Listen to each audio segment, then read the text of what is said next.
पूर्व प्रधानमंत्री डॉक्टर मनमोहन सिंह जी के निधन ने हम सभी के हृदय को गहरी पीड़ा पहुंचाई है।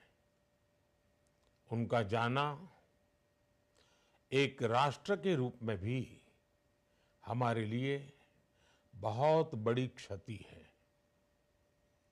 विभाजन के उस दौर में बहुत कुछ खोकर भारत आना और यहाँ जीवन के हर क्षेत्र में उपलब्धियां हासिल करना ये सामान्य बात नहीं है।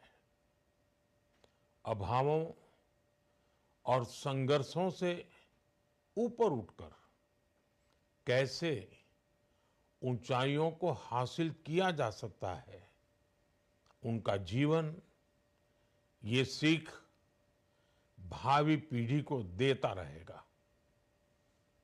एक नेक इंसान के रूप में, एक विद्वान अर्थशास्त्री के रूप में और रिफॉर्म्स के प्रति समर्पित लीडर के रूप में उन्हें हमेशा याद किया जाएगा।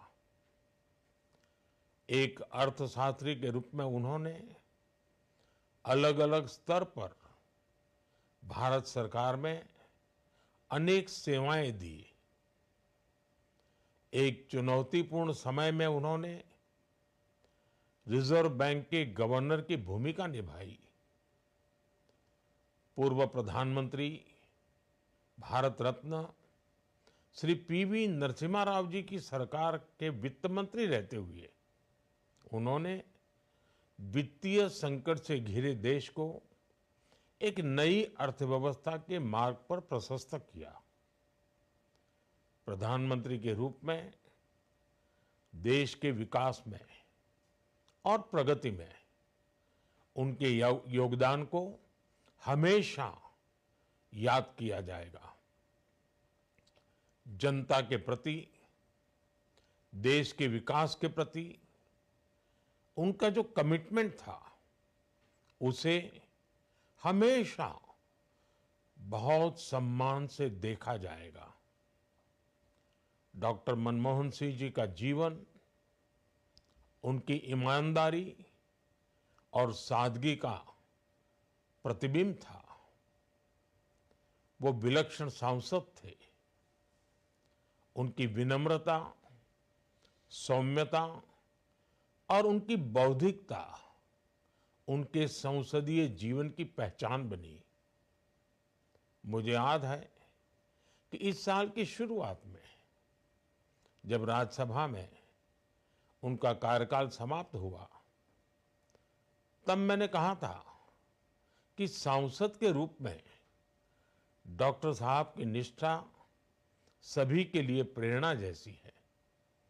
सत्र के समय अहम मौकों पर वो व्हीलचेयर पर बैठकर आते थे, अपना संसदीय दायित्व निभाते थे। दुनिया के प्रतिष्ठित संस्थानों की शिक्षा लेने और सरकार के अनेक शीर्ष पदों पर रहने के बाद भी वो अपनी सामान्य पृष्ठभूमि के मूल्यों को कभी भी नहीं भूले। दलगत राजनीति से ऊपर उठकर उन्होंने हमेशा हर दल के व्यक्ति से संपर्क रखा, सबके लिए सहज उपलब्ध रहे। जब मैं मुख्यमंत्री था तब डॉक्टर मनमोहन सिंह जी के साथ राष्ट्रीय और अंतर्राष्ट्रीय अनेक विषयों पर उनसे खुले मन से चर्चाएं होती थी। यहाँ दिल्ली आने के बाद भी मेरी उनसे समय समय पर बात होती थी, मुलाकात होती थी। मुझे उनसे हुई मुलाकातें, देश को लेकर हुई चर्चाएं हमेशा याद रहेगी। अभी जब उनका जन्मदिन था तब भी मैंने उनसे बात की थी। आज इस कठिन घड़ी में मैं उनके परिवार के प्रति अपनी संवेदनाएं व्यक्त करता हूं। मैं डॉक्टर मनमोहन सिंह जी को सभी देशवासियों की तरफ से श्रद्धांजलि अर्पित करता हूं।